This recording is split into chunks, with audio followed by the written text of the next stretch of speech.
You probably know this moment without needing it explained. You step through the door, your keys land somewhere you'll forget about later, and your shoulders drop before your shoes even come off. Before you check your phone or speak to anyone else, you are already talking to your pet, offloading your day honestly and without a filter.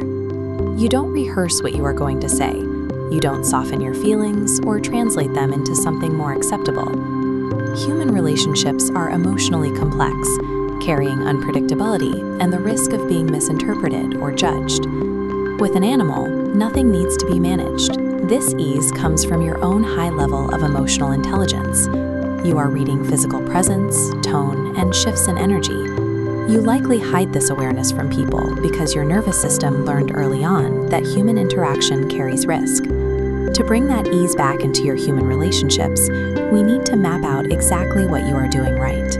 Grab a notebook or open a blank document on your phone. We are going to build a connection transfer plan. The comfort you feel with a pet reveals a biological blueprint for safer human relationships rather than a lack of social ability.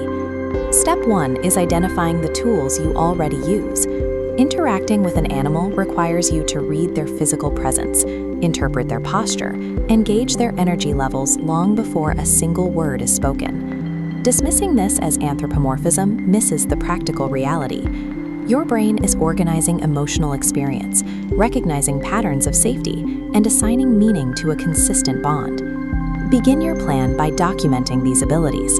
Write down the quiet, nonverbal emotional skills you instinctively rely on when sharing space with your pet. Look at this checklist to see what you are actively demonstrating. You practice patience. You offer uninterrupted listening. You accurately read physical energy. And you speak your mind honestly, without demanding external validation in return. If you can effortlessly deploy these sophisticated skills with an animal, you already possess the biological hardware required for deep human empathy. The capacity is there. Step 2 requires looking at your nervous system's history. Sensitive people often learn through small, repeated signals that opening up to humans carries a cost.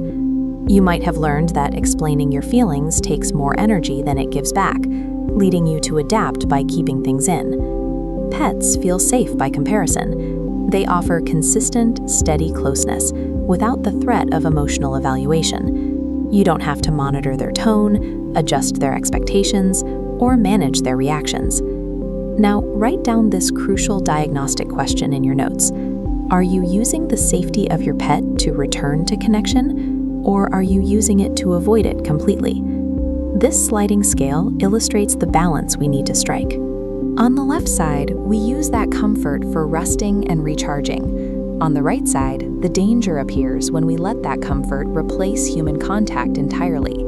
Unconditional comfort is deeply healing. Its value emerges when you use that restored energy to restore your capacity to connect with people. Step 3 brings us back to the human world. Connection begins with a foundation of safety. It does not require immediate explanation. Psychologists call this co-regulation. Notice how these two chaotic waveforms sync together and smooth out into a calm rhythm. That is your nervous system physically syncing with a steady presence, slowing your breathing and letting your body relax. Scan your current social circle. Your task is to identify one specific human being who prompts a physical state that feels even remotely close to that calm, co-regulated feeling. We use this T-chart to verify your choice. The left column shows your pet's baseline. Consistent, non-threatening, keeping no score. Review the right column to see if your target human mirrors this. The ultimate disqualifier? They must require zero emotional labor in exchange for presence. Filtering your relationships this strictly is an intelligent biological response. Your nervous system is deliberately locating the few places where vulnerable connection is actually possible. Step 4 moves your plan into reality. Commit to executing one specific, pet-level interaction with your chosen safe human at some point this week. The parameters for this exercise are strict. The next time this person speaks to you, consciously choose to offer your full presence without any performance. Do not rush to offer solutions. Do not formulate a clever response while they are speaking. Simply mirror the quiet, physical stillness you naturally use when sitting with your pet. Look at the physical contrast here. On the left, we see the standard guarded tension of human interaction. Your goal is to adopt the approach on the right. Dropped shoulders, steady breathing, and a grounded stance. This single, unforced interaction provides your nervous system with a new piece of evidence that human connection can exist without defense. This is the starting point for authentic intimacy. Your connection transfer plan is now fully assembled. You have an audited list of your relational skills, a checked intention, an identified safe person, and a practical exercise to apply those skills. If you can connect deeply with an animal, nothing is missing in you. The capacity to be present, observant, and connected to people is fully intact.